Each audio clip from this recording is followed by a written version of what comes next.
Two men are indicted in connection with the failed Stevie Wonder concert at UH Manoa. No money went to Stevie Wonder or to any entity authorized to represent Mr. Stevie Wonder. The elaborate scheme and secret recordings revealed. How two promoters duped the University of Hawaii out of $200,000 and where they spent the money. The questions that remain for the university and its handling of the botched concert. And a wrong-way crash on the H2 freeway. What we know about the driver believed to be responsible. Good evening, and thank you for joining us on this Thursday, the 8th of November. 4 months after a botched concert at the UH Manoa campus, two men have been indicted for scamming the university out of $200,000. Marc Hubbard of North Carolina is in custody there on charges of wire fraud. Federal officials say he convinced others to work with him on a fake Stevie Wonder concert, including 44-year-old Sean Barriero, who today pled guilty in federal court to transporting the fraudulent funds. We have reports tonight on the indictments and the implications. We begin with Gina Mangieri and details on the scam. Joe, details revealed in the indictment add even more wrinkles to an already unbelievable scam. International deal-making, secret recordings, even a splurge on a Mercedes-Benz.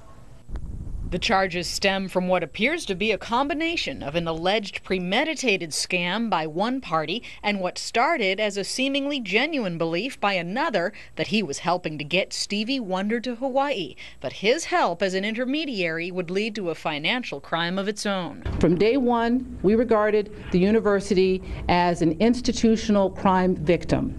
It started when local concert promoter Bob Payton reached out to Spain-based talent agent Helen Williams to help book Wonder. She called Barriero and his Miami-based Epic talent for help, and Barriero turned to Hubbard. Mr. Hubbard represented that he had connections with the management and inner circle of Stevie Wonder's management, and that Mr. Wonder was available for a concert here in Honolulu. Epic and Williams negotiated a contract with Payton, who sent a $50,000 borrowed binder. Then UH wired $200,000 into what Barriero misrepresented as an escrow account. At that time, Mr. Barriero and Ms. Williams deducted their consultant fees from the $200,000 and forwarded the remaining funds to Marc Hubbard, as he was supposed to forward that on to Stevie Wonder. Trouble was, the FBI says Barriero told a UH official in a wiretapped phone call that all $200,000 had gone to Stevie Wonder's management. Barriero pled guilty to transporting misappropriated funds.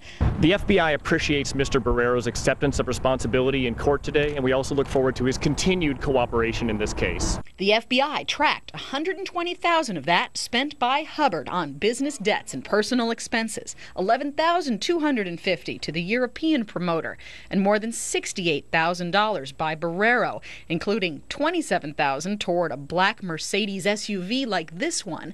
That car's been seized in Florida, but it's only worth about as much as the lender is owed, and they'd have dibs on it before UH would see a penny after federal auction. He would like the public to know that he expresses his condolences over this situation. Because he is going to be a witness against Mr. Hubbard, he cannot answer any questions or make any statements to the media of any kind, as this could potentially jeopardize his testimony in the case.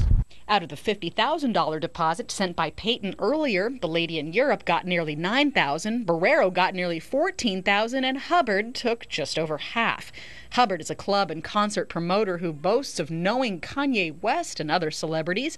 He reportedly spent thousands to have Kim Kardashian come to a party he organized that one paparazzi site declared a flop.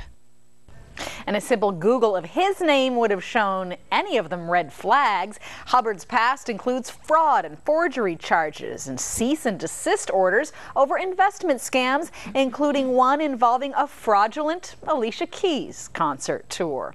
Gina Mangieri, KHON2 News, Hawaii's news leader. The FBI says their investigation clears UH officials of any criminal wrongdoing, but the scam has had wide implications for the athletic department. Here's a look at the timeline for the concert scam. The concert itself was announced on July 6th. 3 days later, UH was contacted by Wonder's representatives who said the UH was not working with legitimate promoters for the entertainer. The next day, the concert was officially canceled. And the day after that, athletics director Jim Donovan and arena manager Rich Sheriff were placed on leave. A month later, Donovan was reassigned to a position in the chancellor's office, and Sheriff returned to work. Rockne Freitas is serving as interim AD, with the search committee tasked with finding a permanent leader.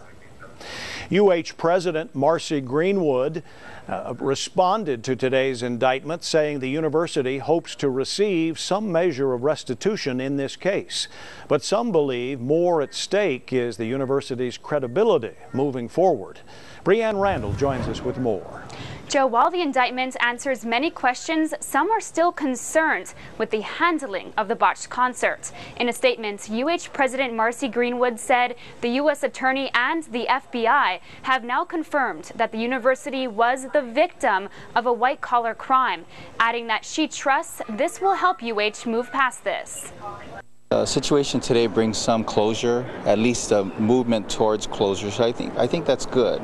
This is not an indictment of the university and the fine work that they do and the many fine employees, but somebody's got to stand up and take responsibility and accountability for this, and so far no one has done that. State lawmakers say this episode will still impact legislative discussions on the university and its budget.